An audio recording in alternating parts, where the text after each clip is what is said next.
can't find it, but I thought I had asked another question. Okay, fine. So let me share the screen.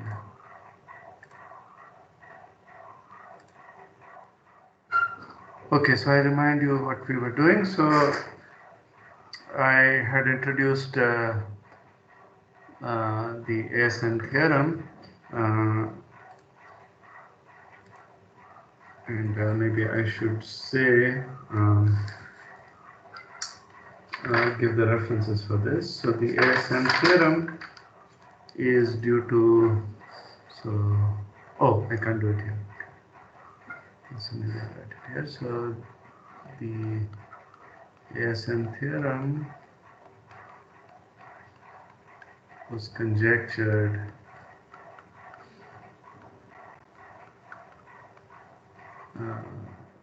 by Mills, Robbins, and Rumsey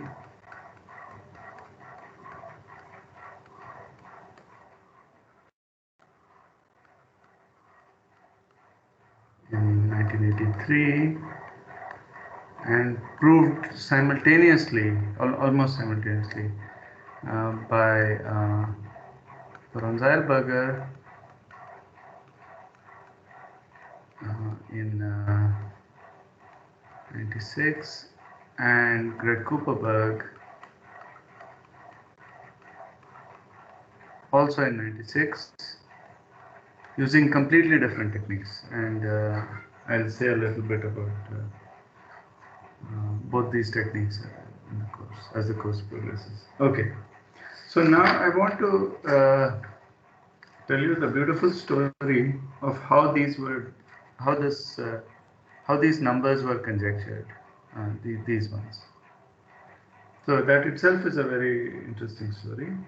So, and shows the, so it was Dave Robbins who was the main engineer of this project, and who was credited with the discovery. So he is unfortunately no more, and he was a well-known combinatorialist, and in his honor, the AMS, the American Math Society, has introduced a prize some 20 years ago for combinatorials. Okay, so where did I? Yeah. So recall this fact. So I hope you remember what ASMs are. So ASMs are n by n matrices whose row with entries in 0, plus, minus 1, whose row and column sums are 1, and whose non-zero entries alternate in sign. And I had stated this fact that there is a single 1 and no minus 1s in the first row of an ASM.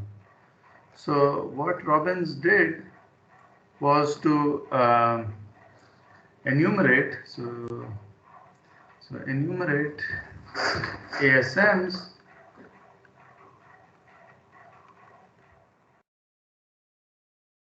according to the column containing the unique minus 1 in the first row. Oh, sorry, unique 1.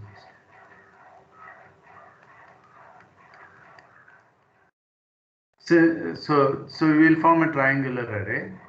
So just to show you how these things look. So so in Sage, alternating sign matrices is a class. So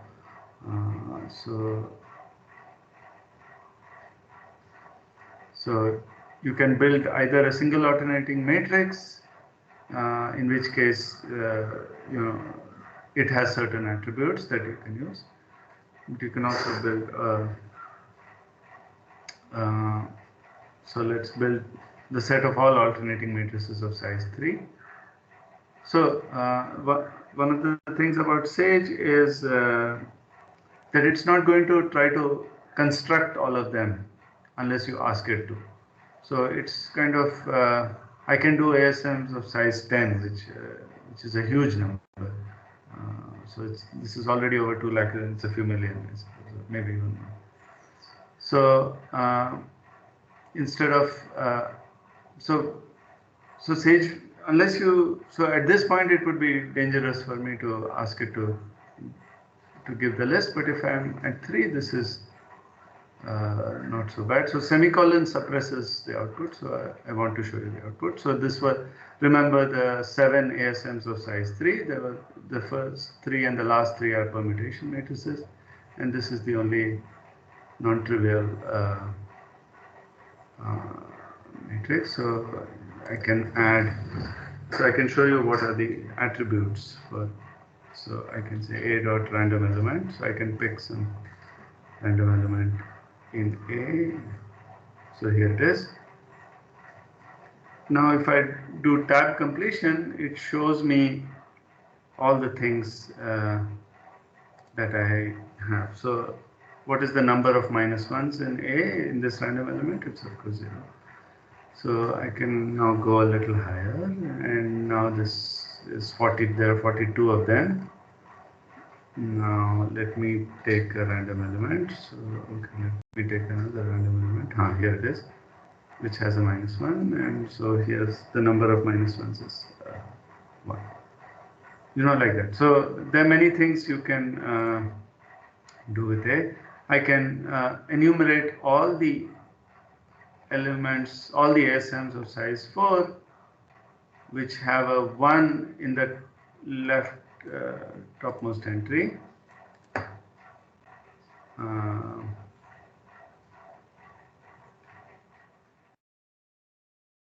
So there are these.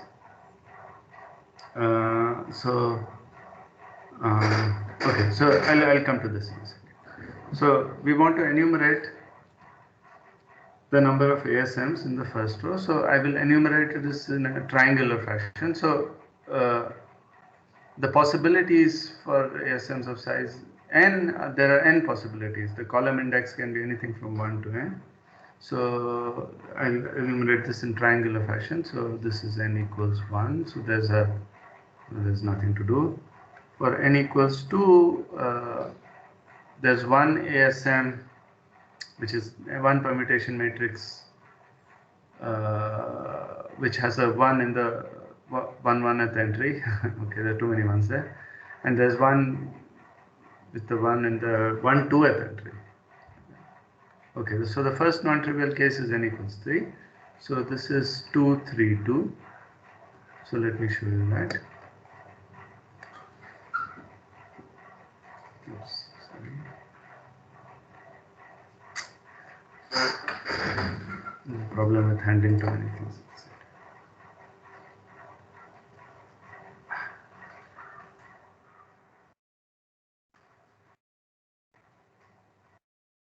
Okay, so here you see that this, the first one and the third one have a 1 in the first column. So that gives me this 2. The second, the fourth and the 6th have a 1 in the second column. And the 5th and the 7th, so that gives me the 3, and the 5th and the 7th have a 1 in the third column, so that gives me this 2. Is that clear? As I keep saying, please interrupt me if there are any questions. Okay, good. So now let's continue. So 4, for 4, then the sequence is 7, 14, 14, 7. For 5, it is 42, 105, 135, 105. Oops, 42. And for this is the last I will do. So 429, 1287, 2002, 1287, 29. Okay, so you can immediately see a couple of patterns. So 2 quick observations. These are both easy to prove. So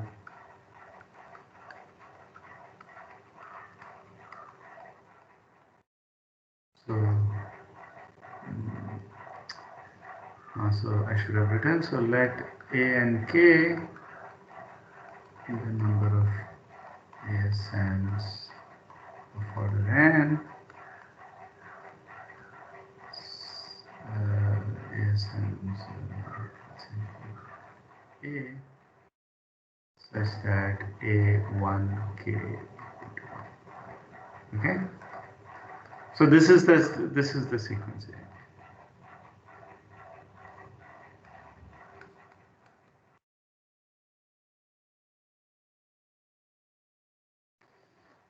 Okay, so two observations. The first one is, as you can immediately see, there's a left-right symmetry. So A and K is the same as A and n plus 1 minus K.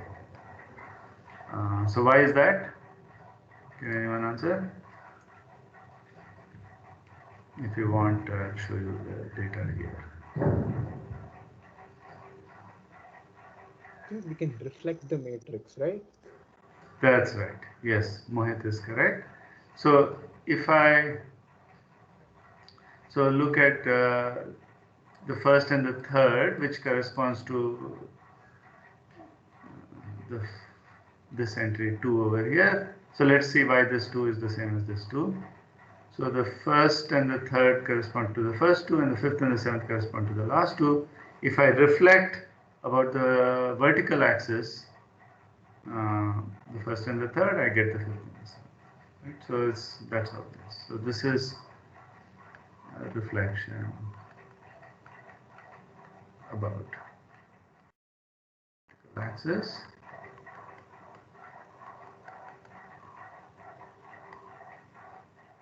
The second nice observation. So the sum of the entries in the third row is of course an, which is 7, with a3, which is 7, and that's the same entry as the first entry over here in the next row, and of course the last entry in the next row. Now if I sum the entries in the fourth row, I get 42, and that's the number over here. If I sum this, I get 44, 29, and so on. So an1, which is of course an by the above observation, this is equal to an minus 1. This is the number of ASMs of one size lower. Can anyone see why that is true? Because the column and row has to be 0 when the first entry is set to 1.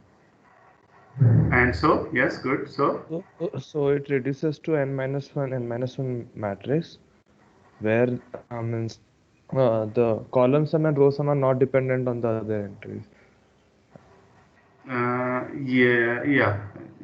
Yes, sort of correct. So this is why I wanted to show you this example. So this is all ASMs of size 4 with the first entry, 1/1th entry being a 1. And now, as Omkar says, if you look at the 3 by 3 block over here, diagonal block at the bottom, you will see exactly the same matrices as ASMs of size 3. Right? So here what the idea is that if I have A of this form of 1, then perforce all these are zeros and all these are zeros, and what you are left with is A prime. Because of the zeros here and here, the column and row conditions for A prime are exactly that for an ASM.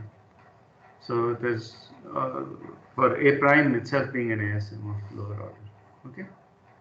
So that's the idea. So these are easy observations. But now let us come to the key. So let me use the technology. So sorry if we already went over this, but why can't we have a 1 minus 1 and 1 in a row or column? Sorry, say that again. Why can't we have? No, I said, why can't we have a 1 minus 1 and 1 in one row or one column? In the first row, you cannot have, right? That was the fact that we saw last time. So why can't you have?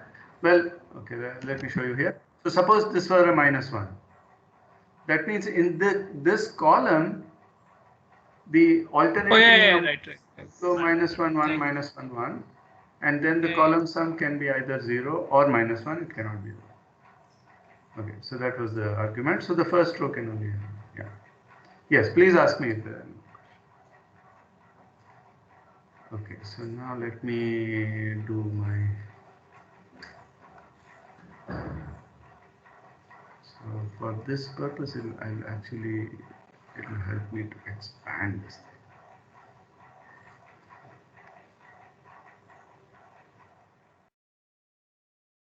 Okay.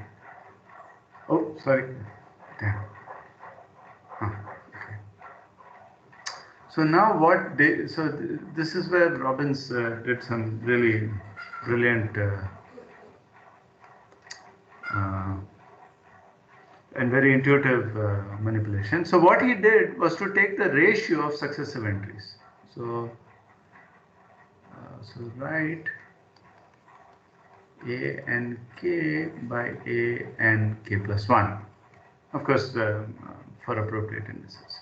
So here this is, I'll write it in fraction form after reduction. So this is 1 by 1. This is 2 by 3. This is 3 by 2. This is 7 by 14, which is half. Okay, some cancellation has happened. This is also 1 by 1. This is 2 by 1. Now 42 by 105, there is some cancellation here. So actually 21 divides both. GCD is 21. So this is 2 by 5 actually. And this fellow, okay, so what is common over here? What is the GCD? Okay, well, Sage to the rescue. So GCD, let's see if GCD is a command. Yes, it is a command. 105, 135, 15. And if you do, so 15 sevens are 105 and 15 nines are 135. Okay, so again there's some cancellation. This is the other way around, so 9 by 7 and 5 by 2. And we'll do the last one. So this is 1 by 3. Right, so let's check that. So 1287 by 429 is exactly 3. And this turns out to be 9 by 14. Okay, this is again 1 by 1. This is 14 by 9. And the last is, of course, 3 by 1. Okay, so do you notice any patterns? Just tell me anything that comes to your mind.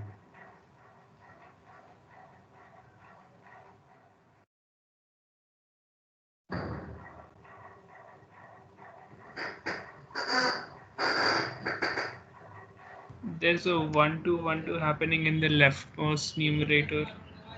What is 1 2 1 2? Can you? So you mean these ones? Yeah, that could just be a coincidence. What do you mean 1 2? Can you be more precise? Oh, like the first row has the second row has a 1 as the numerator. The next one has a 2. Okay, very good. Yes, that's correct. Can you make that? Can you expound on that statement a little more? Can you make it nicer? You see, the point is that this is a fraction, and maybe when you want to see the pattern, the lowest, the canonical form is not the right, may not be the right thing to do. Yes, Anish? No, I mean, if I had to continue, it would probably be like, you can see like 1 by 2, 1 by 3, 1 by 5, I mean 1 by 4 and so on. Maybe that's the pattern for odd and even indices. Like What are 2 by 3, 2 by 5 there. Yes. Maybe I'm just wondering if the next one is 2 by 7, for example. Yes, so that is right. And then after that? Maybe 1 by 4, I guess. Yes, okay. So you are saying the right thing, but I would have liked to see you say it better. But that's all, okay. all It's exactly rationals. right. All positive rationals, sir. Yeah. It's 2 by, I think 2 by. Yeah, so right. So I'm going to rewrite this as 2 by 2 actually. And 1/2 is 2 by 4. And 1/3 is 2 by 6.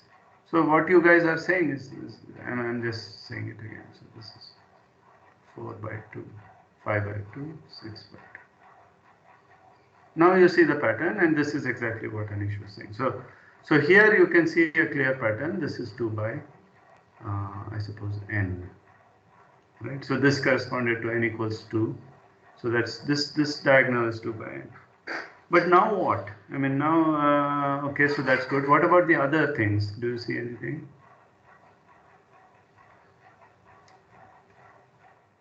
So what Dave Robbins realized is that the correct way to write this 1 by 1 is actually 5 by 5.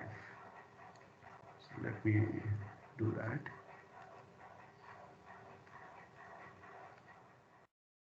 Then something miraculous happens. In the numerators, this 2 plus this 3 equals this 5, and the denominators, this 3 plus this 2 also equals this 5. But more is true. This 2 plus this 5 equals this 7. This 4 plus this 5 equals this 9. And similarly on the other sides. Then, then you see already this 2 plus 7 is 9 and 5 plus 9 is 14. So he guessed that the correct thing, this 1 by 1 is 16 by 16 in disguise. Okay, so this was his insight. Oops. So let us write it better. So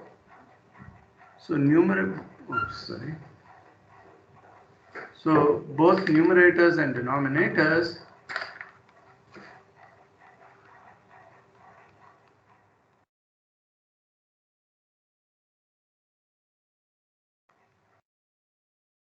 satisfy Pascal triangle like recurrence. So this was his beautiful observation, and that sort of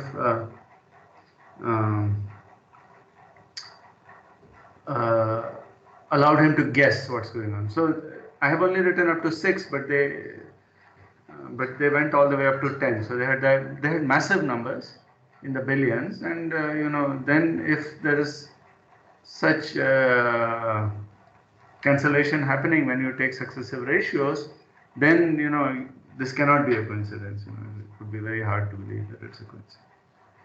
So then the numerators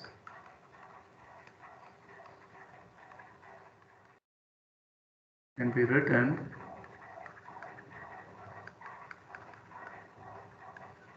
okay. So let me write it. I'll just write the numerators in red. Okay, the red numerators. So let me use red. So the first entry is 2, which is 1 plus 1. Then I have again 2. It's always 2 on the left, remember? So it's 2 by n. 1 plus 1, 1 plus 2. This was a 3. 1 plus 1, 2 plus 3, 1 plus 3, 1 plus 1, 3 plus 4, 3 plus 6, 1 plus 4, and I guess I can do one more. 1 plus 1, 4 plus 5, 6 plus 10, 4 plus 10, and that's 5. Okay, so I've written, so this is 2, 2, 3, 2, 5, 4, 2, 7, 9, 5, and 2, 9, 16, 14, 6. Okay, so these are these numbers. And the point about writing these numbers is that they can be split into 2 regular Pascal's triangles or subsets thereof.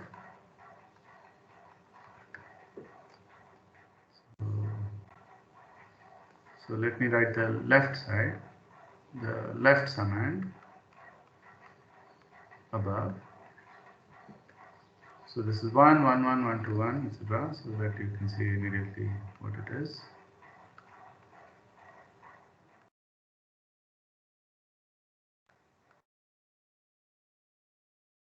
And the right summand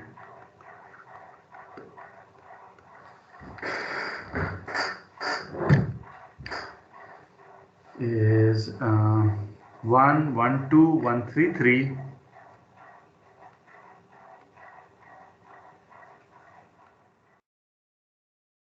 1, 4, 6, 4. 1, 5, 10, 10. So you see, this is the usual Pascal's triangle. So the formula. So this is n choose k, and this is the Pascal's triangle shifted. So this is n plus 1 choose k. So for both k goes from 0 to n. So the last diagonal is missing over here. Okay. So you can see, so something really beautiful has occurred, and this will allow us to guess everything. This is just the numerator triangle. The denominator triangle is just the left-right shift reflection of this. The denominator triangle or triangles, all of them, will be left to right reflections of these.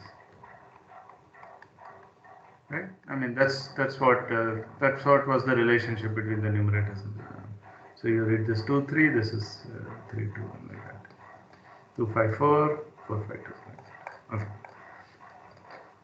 Right. So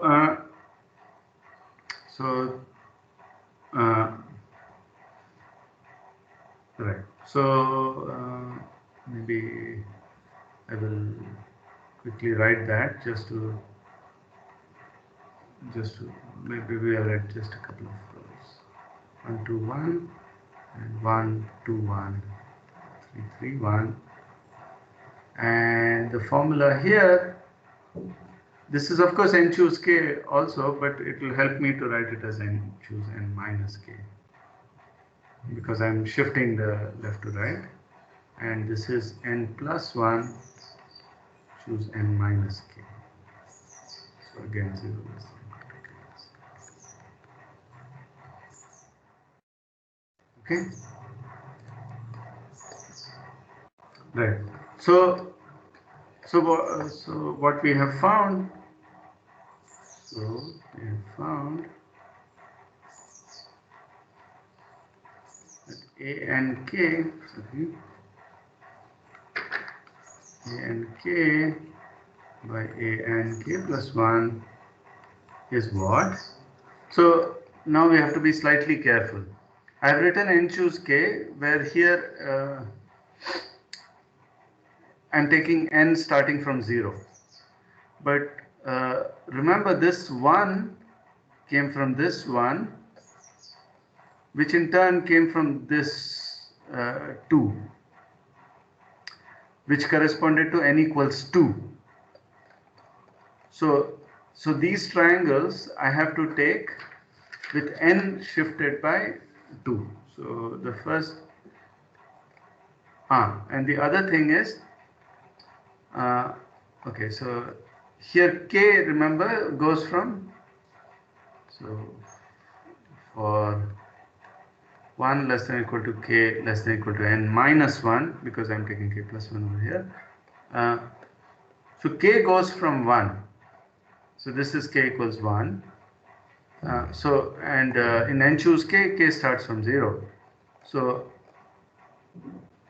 I have to shift k as well. So what I have is n minus 2 choose k minus 1 plus n minus 1 choose k minus 1 divided by n minus 2 choose n minus 1 minus n minus k minus 1. I'll have to shift again in the denominator, plus n minus 1, choose n minus k. So let us check this just to make sure we are not making any mistake. So if I take n equals 3 and k equals 1, I get a31 by a32. This is the first non-trivial case. This is so n equals 3, k equals 1. So this is whatever it is. 1 choose 0 plus 2 choose 0. So that's 1 plus 1. And here this is 1 choose 1. And this is now 2 choose 1, which is 2. And this is 2 by 3, which is what we found. Right? So that's this 2 by 3. Okay. So it matches. I mean, if you want, you can check this carefully. Okay, so now let's simplify. Okay, so let's do the numerator and denominator separately. So the numerator is n minus, how should I do this? Right. So let me take n minus 2 factorial common. So I'm just doing the numerator now upstairs. And in the denominator, I'll take k minus 1 factorial, which is of course common. And I will take, the difference is n minus k minus 1 over here and n minus k over here. So I'll take the larger of the two so that I have something in common. So I have n minus k factorial. And now what is left is from the first term, I have this extra n minus k, right? And from the second term, I have this extra n minus 1. Okay, so this explains the numerator times, let's look at the denominator. Again, I will take n minus 2 factorial common downstairs. Upstairs, I have an n minus k minus 1 factorial common. And then when I subtract, I will get k minus 1 factorial over here. And I will get k factorial over here. So let me take k factorial, the larger one. And now when I add, I get k from here. This will cancel that k and make it k minus 1 factorial. And here I have an n minus 1. Is that clear? As I said, please ask if there are any questions. So now you notice that this n minus 2 cancels this n minus 2. And so I have, okay, there's more. I have an n minus k factorial. Okay, maybe I should use another color.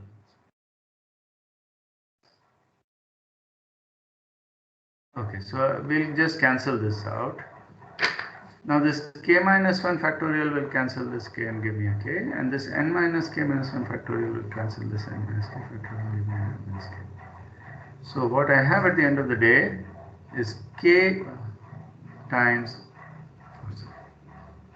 2n minus k minus 1 divided by n minus k times n plus k minus 1. Okay? Right. So this was the so-called, this was the refined ASM conjecture, and now it's the refined ASM theorem. This was naturally in the same paper of Mills-Robbins-Rumsey. Oh, sorry, conjectured by Mills-Robbins-Rumsey in 83, and this was proved by Zeilberger also in 96. So once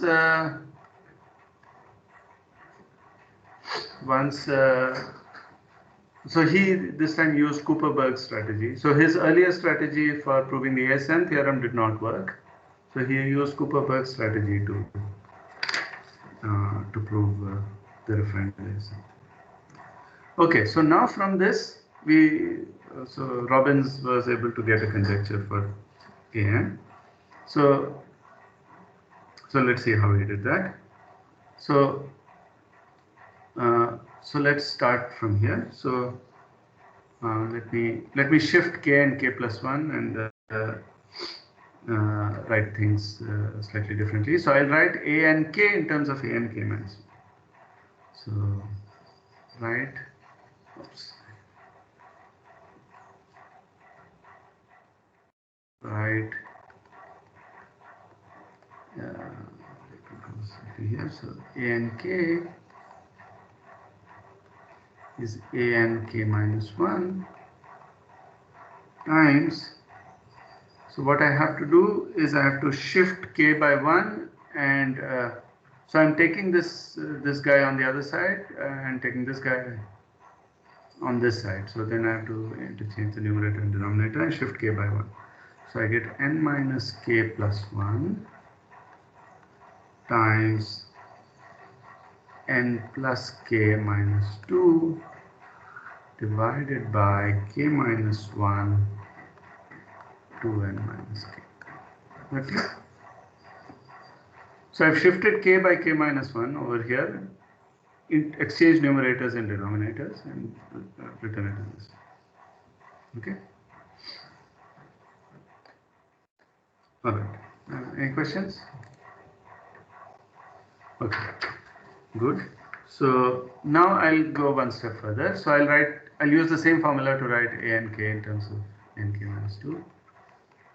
So, so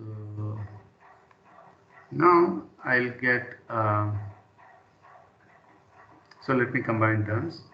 So I'll get n minus k plus 1, n minus k plus 2 times n plus k minus 2, n plus k minus 3 divided by k minus 1, k minus 2. I'm just replacing k by k minus 1 again.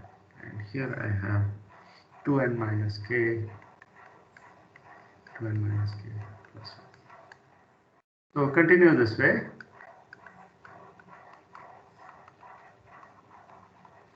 And you get that this is equal to an1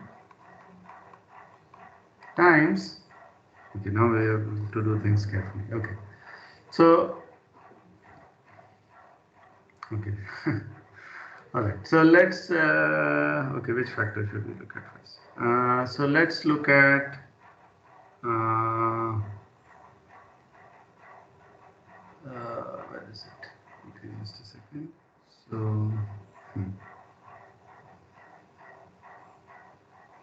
that's that. Okay, so let's look at the denominators. That's probably easier. So here I'll keep doing this until this guy goes to 1. So here actually I will get k minus 1 factorial and nothing else. Okay. For this guy, I will keep going. This is going to keep increasing until it reaches 2n minus 2. So I have this 2n minus 2 factorial here, but I have all the factors below 2n minus k minus 1 factorial cancelling. So that goes upstairs. Okay.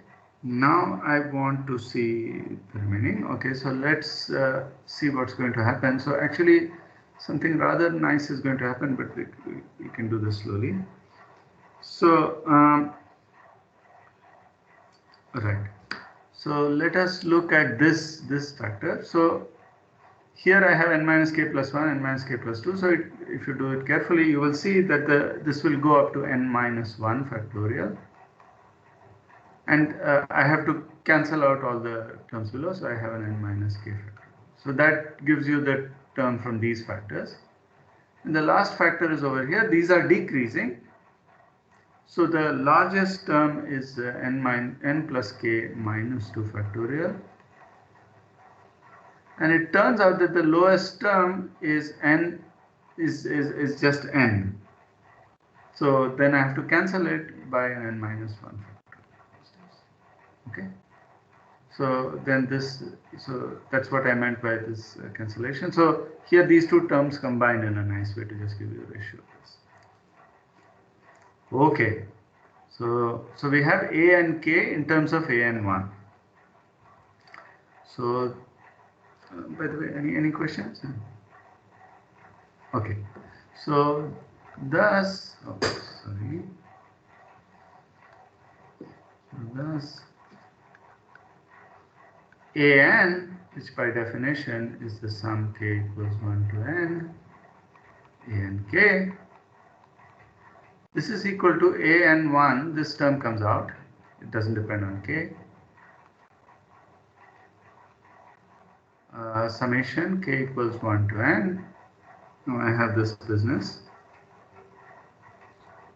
Okay, so actually I can take, oops, sorry.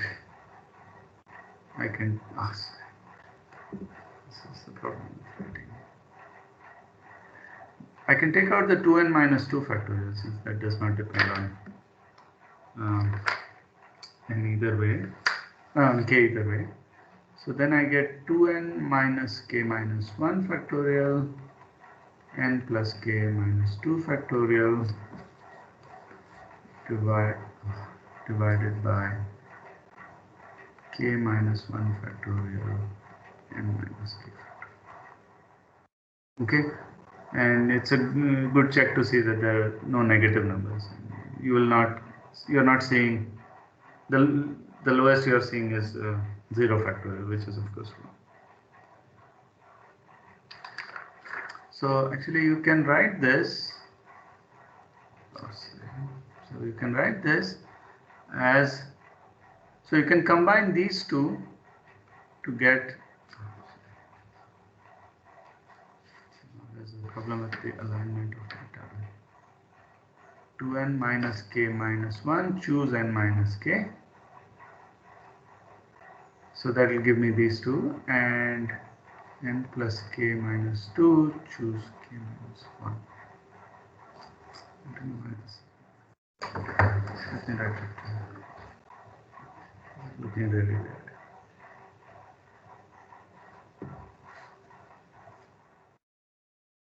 N plus k minus 2, choose k minus 1. So if you see, the extra factor that I put over here is n minus 1 factorial, and that here also n minus 1 factorial. So I have an n minus 1 factorial whole squared. Okay, so something kind of nice has happened. So this thing becomes equal to,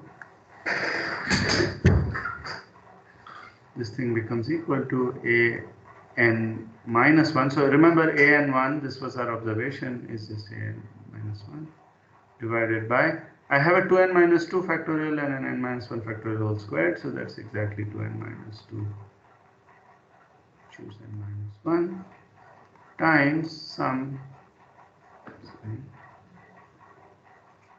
k equals 1 to n, 2n minus k minus 1, choose n minus k, n plus k minus 2, choose k minus 1. Okay, so now we are stuck with this sum, and now how to do it.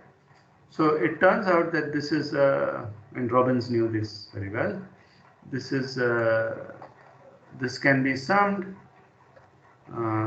using something called the Chu-Vandermonde identity. So it's a special case, so I'll come to this later.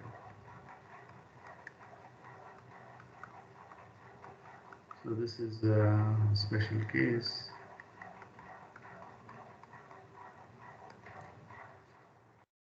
And that gives us that this is equal to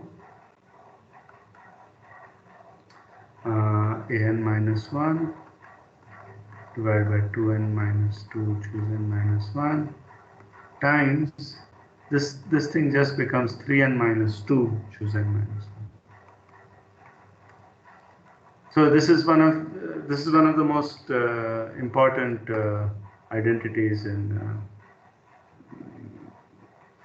in the theory of hypergeometric series, and and this was ascribed to it was called Vandermonde identity for a long time, and it was discovered, maybe not even first discovered by him in the modern times, but then some people found that there was this ancient Chinese mathematician. So it's a bit hard to transliterate their names, but now the accepted form is Chu. It was, I think some people have written it with a Q, Q-I-U, with an X, I don't know. So there are many forms of the name in English, but now it's kind of written as Chu. Okay, so let's see what this gives us.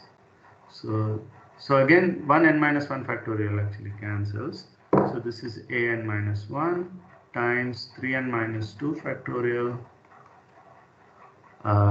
n minus 1 factorial, because one of them does not cancel, divided by 2n minus 2 factorial, and when I subtract, I get 2n minus 1. Okay, so this is so you get an is this, and now again, if I do this business of writing it inductively, so this is an minus 2 times 3n minus 2 factorial. So no, all of these are now factorials, remember, so these are huge numbers. 3n minus 5 factorial divided by 2n minus 2 factorial, 2n minus 4 factorial, that's from this term, and then n minus 1 factorial, n minus 2 factorial. I'm just shifting n by 1. 2n minus 1 factorial, 2n minus 3 factorial, and so on. Continue this way again. And you get a1 at the end times 3n minus 2 factorial all the way up to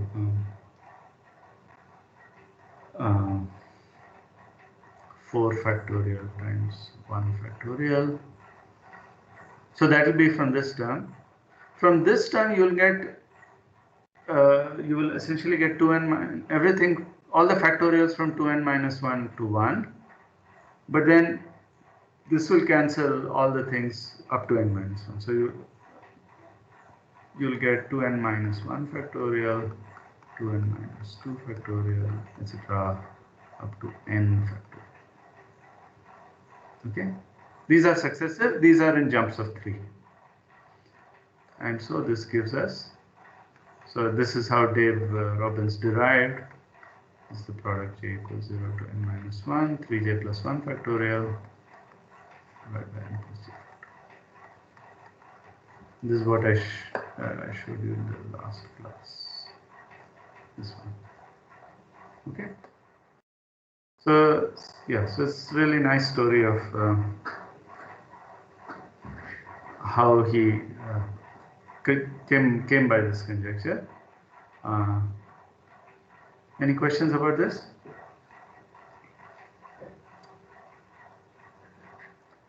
Okay, so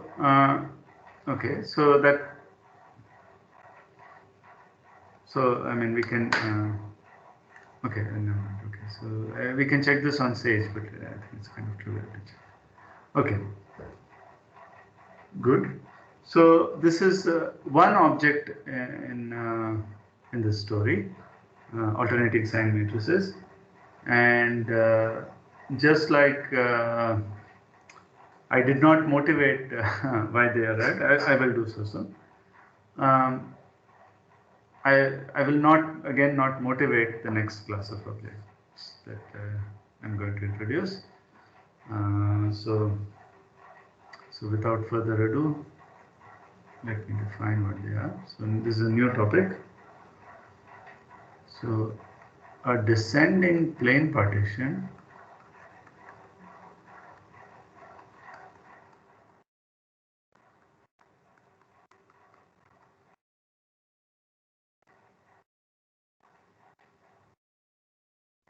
or DPP is a two-dimensional array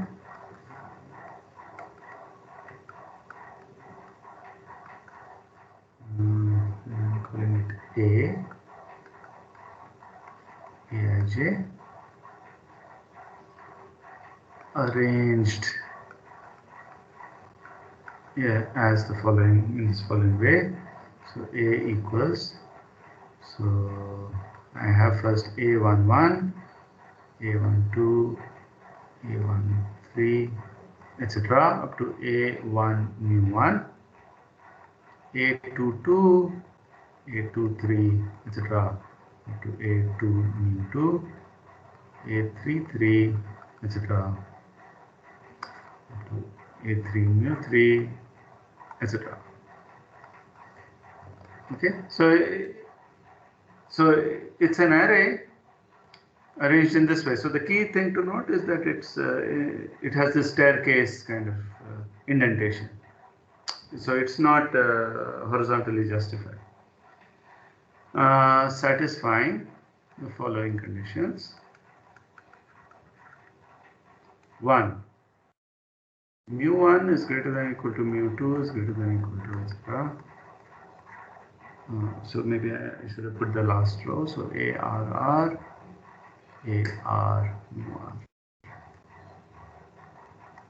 Okay, this is a finite array.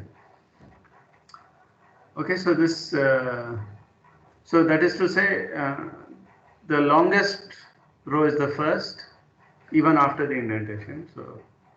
So how should I say? So if there is something, if you look at any entry over here, all the entries, there are entries above them all the way to the top.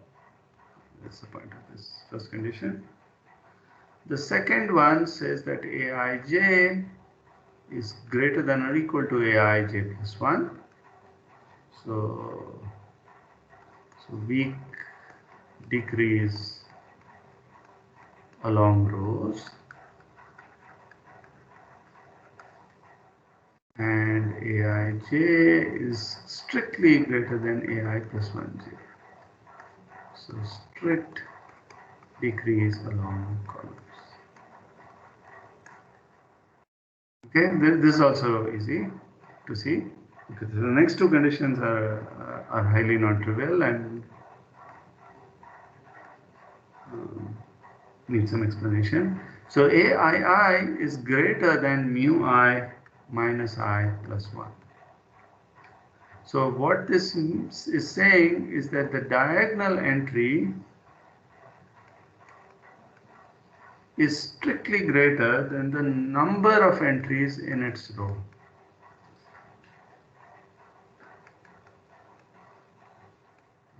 This is a somewhat crazy condition. So it's saying that this number, so the number of entries in the ith row is mu I minus I plus 1 because of the way we have defined. So in the ith row, the first column is I, you see, so it's mu I minus I plus 1. So this number should be larger strictly than the number of entries. Okay, that's a bit weird, but okay, we can live with it. But the last condition is even more bizarre. So Aii is less than or equal to mu I minus 1 minus I plus 2. So this is saying that the diagonal entry is less than or equal to the number in the row above. So this is really very, very strange. I mean, to motivate it would take a long time, but and I will motivate it because this is one of the key objects of this course. Okay, so what this is, so this is the number of entries in the row above. So this entry is greater than the number, strictly greater than the number of entries in this row, and less than or equal to the number of entries in the row above. So very strange. Okay, so this is the definition. So a DPP of row of order n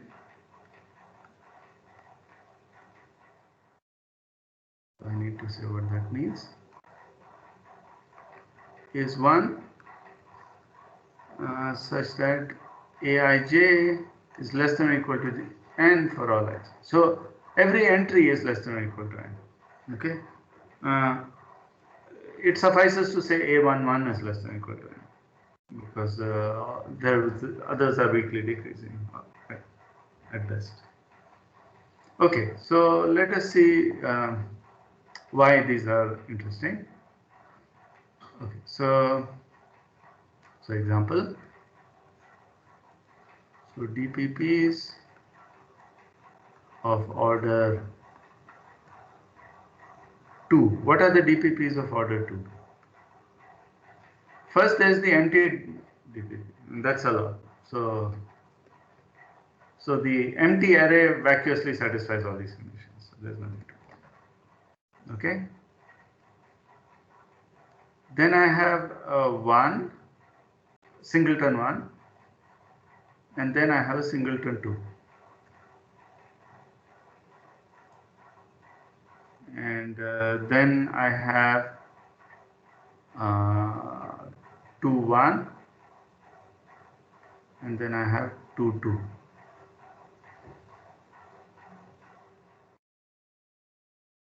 That's it. Well, can I have 2, 1, 1? Can anyone answer?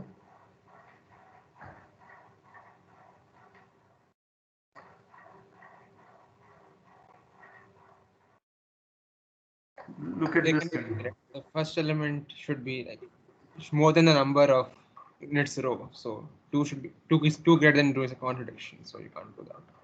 So which are not allowed? So Like the third condition is violated. I'm saying for which one?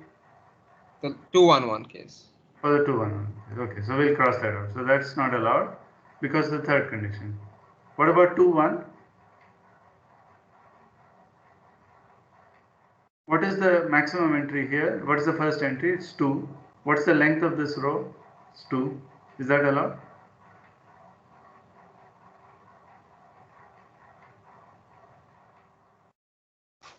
No, right? Because it should be strictly greater than. That's right. So this fellow is also not allowed. So I was actually pulling a fast one. I was waiting for someone to. So therefore this is also not allowed.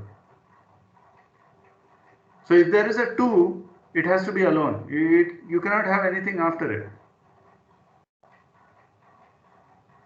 Is that clear? So then how many are there of order 2? Sir, won't the 1 also not be allowed? Thank you. Okay, thank you for saying that. You know, this is one of the things about teaching online. You can't see the faces of people. So that's right. 1 is not allowed. I was hoping someone would say that. So I was again trying to pull a fast one. So 1 is not allowed because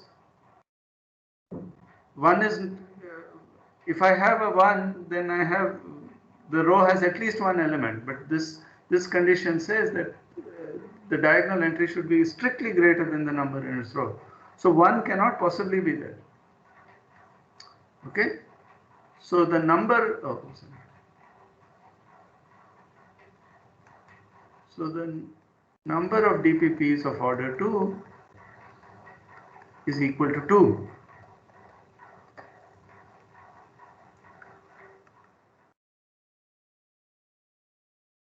Okay, now let's see of order 3. So all DPPs of order n minus 1 are automatically DPPs of order n by definition. So the empty and 2 are already there. And now I want you to tell me, because otherwise I'm quite bored. Yes, volunteers? Just singleton 3. Thank you. So 3 1, I guess. Yeah. Yes. And 3 2 as well. Yes. 3 3. I mean, yeah, obviously 3 3. Yes, 3 3 is allowed because there is only weak decrease along rows. 3 3 is allowed. Very good. Can you have anything else? 3 2.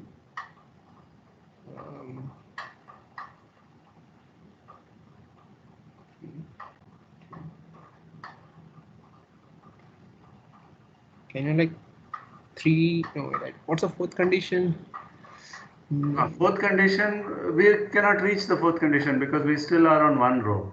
Right. It's only one row. Then okay. I mean, you can also have the 2 1s and 2 2s. It's only a 2 one. 1s and 2 2s. It's in 2 1 2 2. But that is forbidden, no? We already saw. Oh, right, that. right. So that's out. So maybe like we can have 2 rows this time with 3 3 and 2 in the second row. Very good. Yes, that's indeed correct. Very good, Mohit. This is possible. I cannot have 3 3 1 because 1 is the again violates that. So for the second row, this guy has to be a 2. And if this has to be a 2, I cannot have a 2 here because there's strict decrease. This is actually 3. This is the only possibility. And there's no other possibilities. So number of DPPs of order 3 equal to 7. Now okay, so I won't do order 4. Okay, so now let's use Sage. Good. Okay, so now let's say P is this. Oh, I don't have descending plane partition.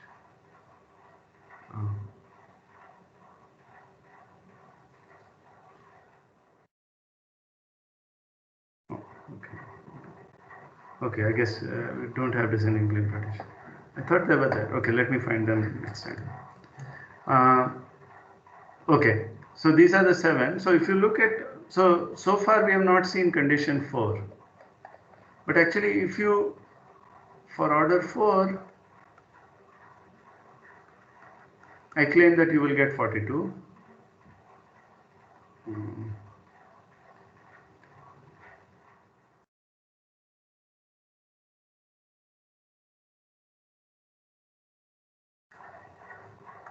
Again, something I can do here. And if you, so this is just to illustrate a point. And the fourth condition comes in where this is not allowed. Because 4 is okay, I mean this part is okay. This doesn't violate conditions 1, 2 and 3. This violates the fourth condition because remember the fourth condition says that the diagonal entry is less than or equal to the number in the row above. So 4, 4, the number in row above is 2 and this is 3. So actually, I don't know if you guys know about MathWorld, this website which is set up by Wolfram, who created Mathematica, where he has all kinds of mathematical definitions. So he has descending plane partitions, but or not he, but whatever the website has, but it omits this condition.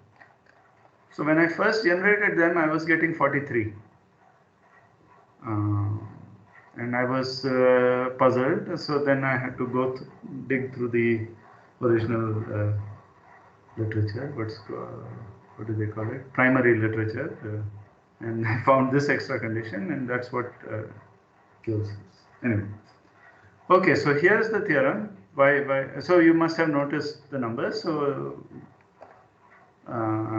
2, 7, and 42. So this is the theorem that makes it all worth it. So this is due to Andrews. And this predates alternating sign matrices. So this is 1979. The number of DPPs of order n is also an, the number of alternating sign matrices.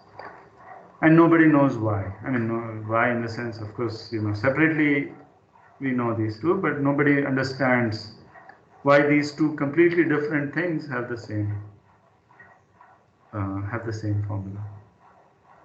Okay. So exploring this is part of ambit of the course. So it's not just that these two numbers are the same, these two sequences are the same. There's all kinds of refined enumerations which are same and which have been proved. But so one expects there should be some nice bijection, but nobody has found it. So actually the way Andrews wrote it, let me write it in this way. So this is product 1 less than or equal to I less than or equal to j less than or equal to n plus I plus j minus 1 divided by 2I plus j minus 1. So I'll leave it to you as an exercise in the homework to show that these two are the same formula, same numerical formula written in different ways. Okay, so this is the second object of interest, the descending plane partition. And the third and final object of interest is, no, not final, but the third completely different object of interest arises from plane partitions. So, so descending plane partitions are a very special class of plane partitions. So plane partitions are an old and important object, and old, about a century old at least. So to go to plane partitions, to define them, I should first say what partitions are. So again, I'm changing topics. Are there any questions about descending plane partitions? Okay. Right. Okay, so let me recall or define. Have some of you seen partitions before? You can write in the chat if you've seen partitions.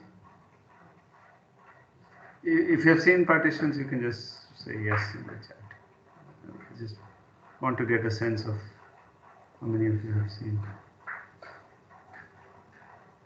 Okay, among you have seen. Okay, I guess you'll keep it. Okay. So a partition lambda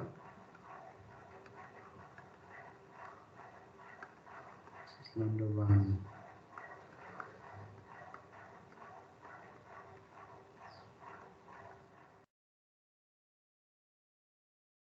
Is a representation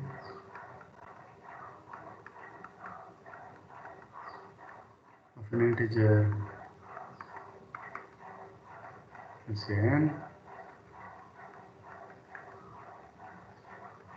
as a sum of positive intervals. Okay, just to be safe, I write non-negative.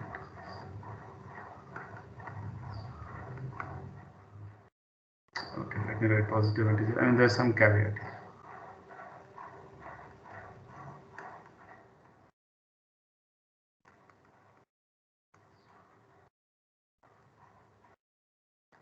So, so example 5332 is a partition of 30. So, because addition is commutative, you know, this is the same as 3, 5, 2, 3. All of this is an unordered set, but for convenience, it's useful to have one convention. So the convention is that these are weakly decreasing. Okay, and the reason I was vacillating about writing non-negative versus positive is that it's sometimes convenient to pad it with zeros. Of course, so some people take the convention that a partition is an infinite sequence with only finitely many positive terms. So you have an infinite tail of zeros. Depending on the context, different conventions are used. Okay, so there's a very nice So there are a lot of things to say about partitions, but I don't want to get distracted. I might say different things later, but I want to get to plain partitions. So let me come to the key points. So a convenient pictorial representation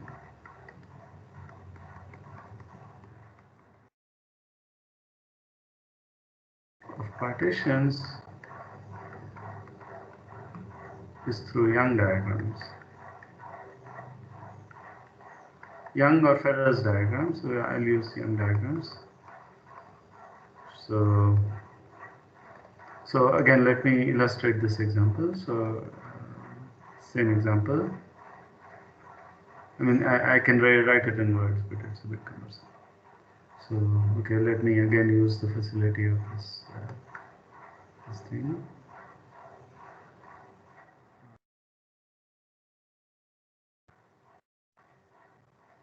Damn.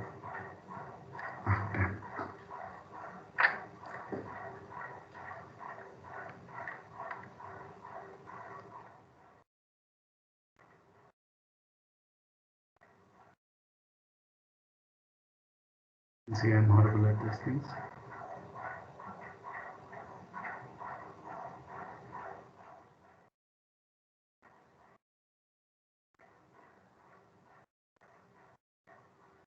So this is 5, 3, 3, 2.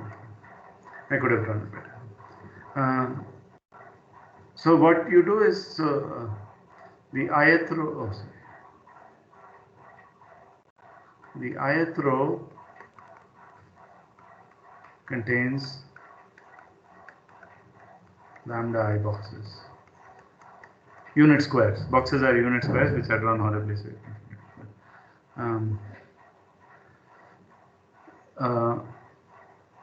Right, and justified leftist. Unlike the descending plane partitions. Okay. So any questions about notation?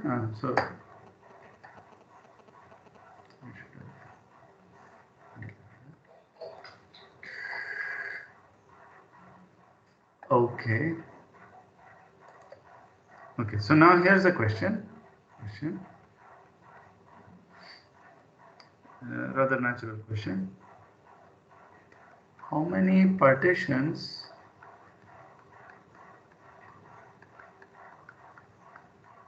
fit inside an m by n rectangle?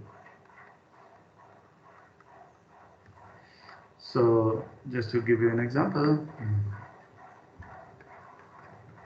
so if I take m equals n equals 2, so I have the empty partition, then I have the partition singleton 1, which I'll write as a, okay, let me draw the boxes later. So 1, the partition 2, the partition 1, 1, partition 2, 1, and the partition 2, 2. So again, let me try and draw it using rectangle. So the empty, I don't have anything to draw. So here this is a square. Let me try to do a better job than before. This is 2, 2, 1, 1.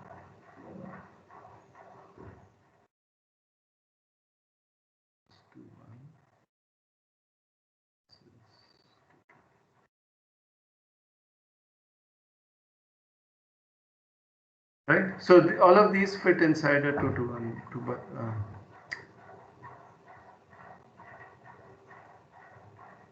So here I have this extra bit over here. Here I have this extra bit. Here I have this extra bit. And here I don't have anything. And here I have the whole thing. Okay. So there are 6 partitions. Okay. So if I call, so let fmn. Okay. So now I can do something more. Okay. So can anybody see this off the top of your heads?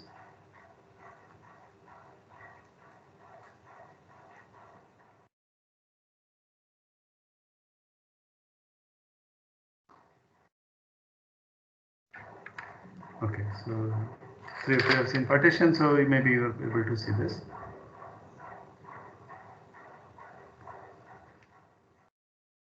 So, okay, so let me say, so each such partition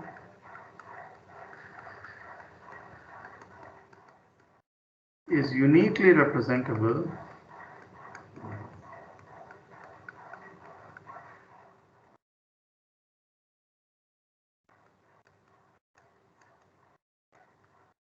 as an upright path, no pun intended, from, so my coordinate system, okay, I should have said this.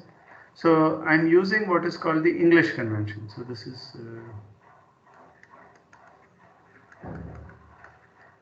I'm labeling the rows from top to bottom like we do for matrices, right? So this is the first row in a matrix, second row like that.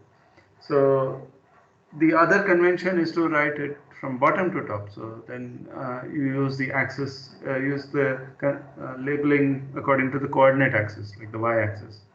So that's called the French convention. So I will only use the English convention. That's what I'm most comfortable with. So the French convention would do this ulta. So this would have 5 at the bottom and 3 and 3 and 2. Okay, so I will use the English convention. So my labeling and my indices start from top to bottom and from left to right. Okay. Okay, so this is an upright path from, so this has m rows, so m comma 0 to 0 comma m. Upright path. So what I'm going to do, so let me show you in this figure. So I'm going to start from here and end here. So this empty partition corresponds to the path which goes like so. 1 corresponds to path which goes like so, and so on.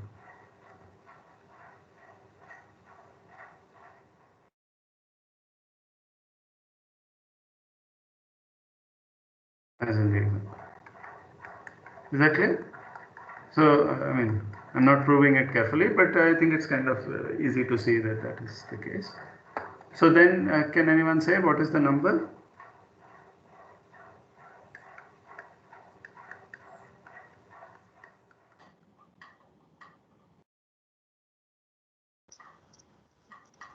I think it's 2m choose m, right? It's close enough, Mohit? M plus n, not 2m, but yeah. Yes.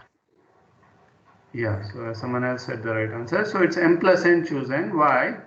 Because you have to take total of 2m, so total of m plus n steps, and of which m are vertical and n are horizontal, right? And there is no restriction whatsoever on how you take the steps. No matter which way you take the step, you are guaranteed to be inside the rectangle. So all of them are okay. So you have to take a total of m plus n steps, of which n are horizontal. So you can choose to put them in whichever order you like, whichever location you are in. So that gives you the binomial coefficient. Okay, we can do something a little more refined. So for a partition lambda,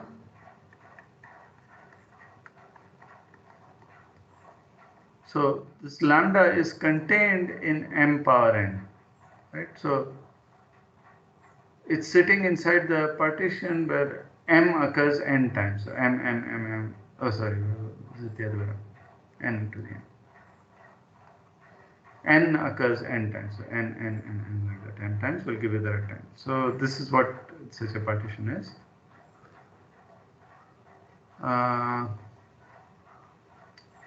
Assign a weight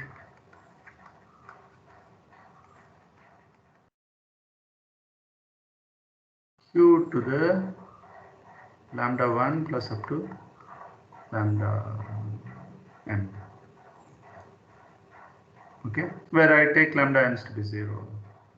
And this is the reason why I wanted to include non-negative weights. Okay, so this thing I will call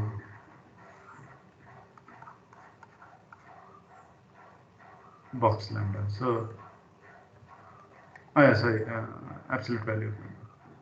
So that's the size of lambda. Maybe I'll actually write it above.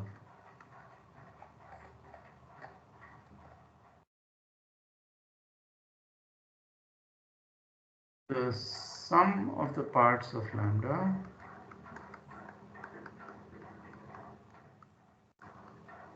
is denoted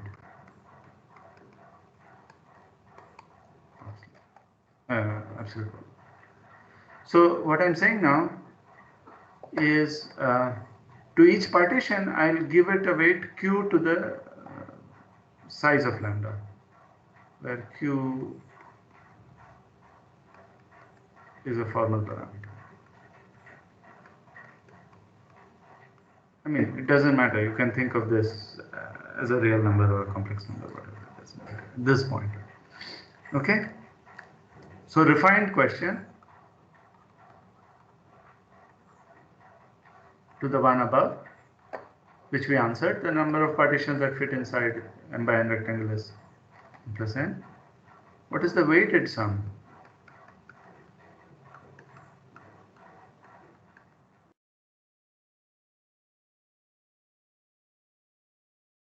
Of lambda inside empty n, contained in empty n, i.e.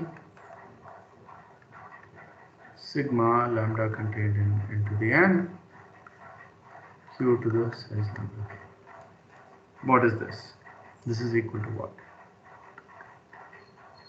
So this you might not have seen. Okay, so to tell you the answer,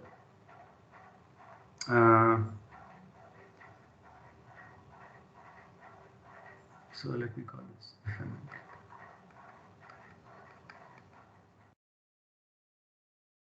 Okay, so to tell you the answer, okay, before I tell you the answer, here's a quick fact. Fmnq is always palindromic. So a polynomial in one variable is said to be palindromic if the coefficients, when you write them in increasing order, the coefficients read the same forward as backward. So example, f22 of q is 1 plus q plus 2q squared plus q cubed plus q to the 4. So you can see 1, 1, 2, 1, 1. So this is the same. So can you see why this is the case? Maybe this example helps. Because you can rotate a square and take the complementary part to get Exactly. another partition. That's right. So this is what physicists call particle hole symmetry.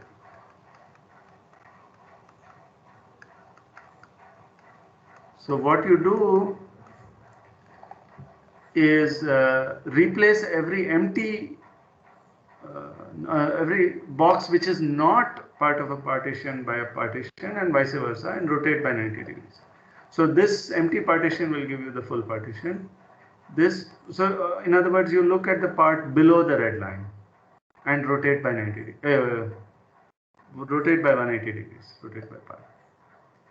So this will give you itself, this will also give you itself, this will give you that, and this will give you that, right?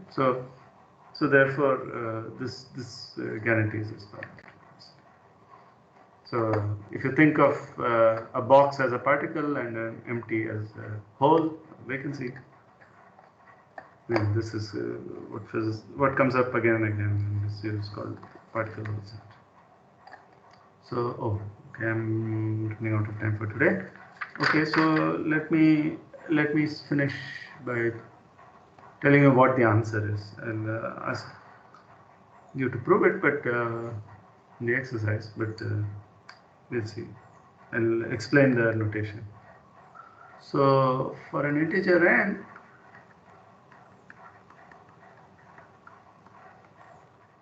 define the q number. Again, q is a formal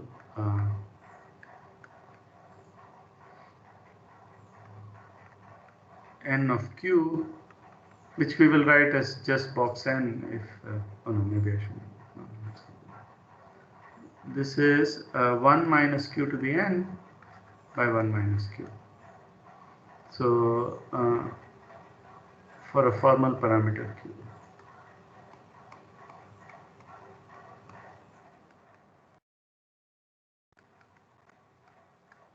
And this is equal to 1 plus q plus etc. plus q to the n minus 1. Q is not equal to.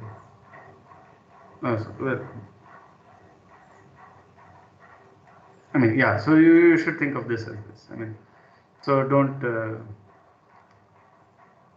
take q equal to 1. Then so it's better to think of it this way if you are in doubt. So this is the q number, and the q factorial is the natural generalization. So q factorial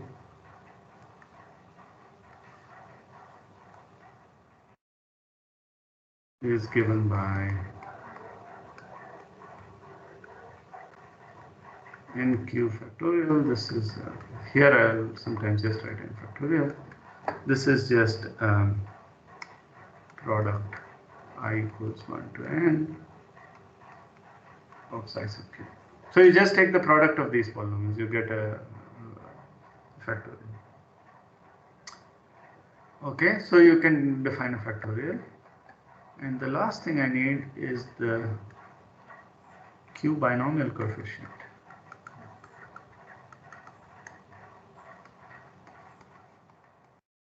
Also called the Gaussian polynomial.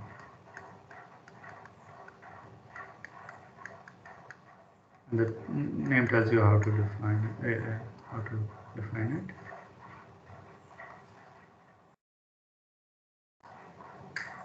Is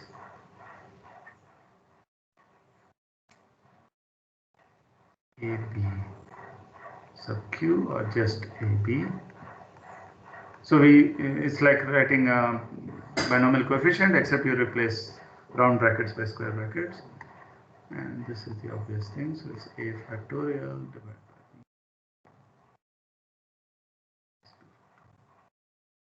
for 0 less than equal to 2 less than equal to. Right.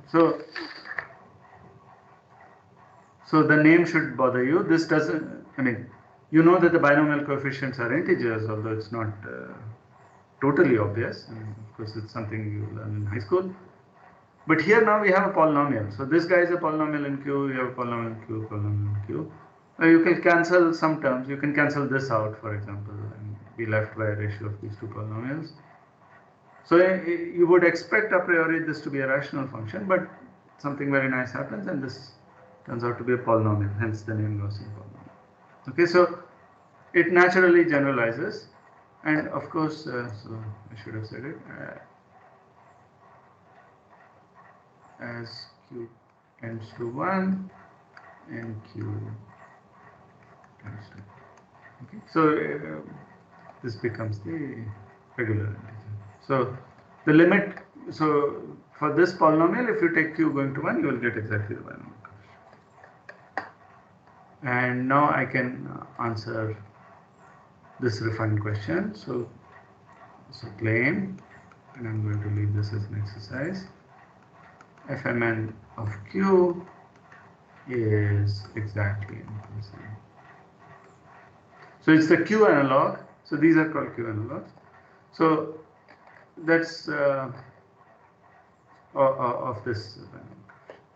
So again, this is right now seems poorly motivated, but many quantities have q analogs somewhat miraculously, and this is just one tiny example. So there are many things that can naturally be generalized to Q version. So many identities, for example, so have natural so-called Q analogs, and this is one such. And for example, the binomial theorem has an analog which is called the Q binomial theorem, and it's not straightforward. It's not just replacing the binomial coefficient. So if you just brute force, so if you sum over b equals 0 to a b, this will be nonsense. But if you do something clever, then you get something really nice at the end. Okay, so there's no, this will not give you anything else, but there are ways that one works around it. So this is an entire industry. Okay, so I don't want to get into too much of that, but this is just to show you one instance of a Q analog, and so this I will be some exercise also. Okay. All right. Let me. So, are there any questions?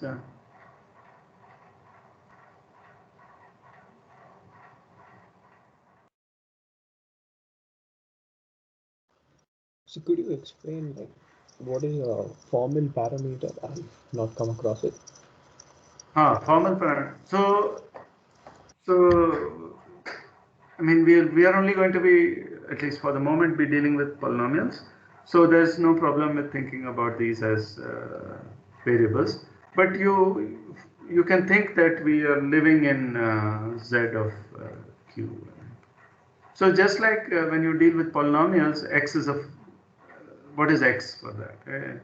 When you deal with the ring of polynomials, this is a formal object. It does not. You don't need to set a value to it, right? Yes, sir. Yes. Yeah. So it's in that sense that you want to think. So one of the advantages of dealing with formal objects is one doesn't have to worry about issues of convergence. So this will come up when we talk about formal power series. But for now, there is no problem. But this is something to maybe in anticipation, I should say, that there is no issue of convergence. We don't have to say mod Q less than 1 or some such thing. Okay. So this is an algebraic object, it's rather than an analytic object. Although I should say it is useful to go between both worlds, but one doesn't need to necessarily. Yeah. Any other questions? Okay, so I'll stop recording.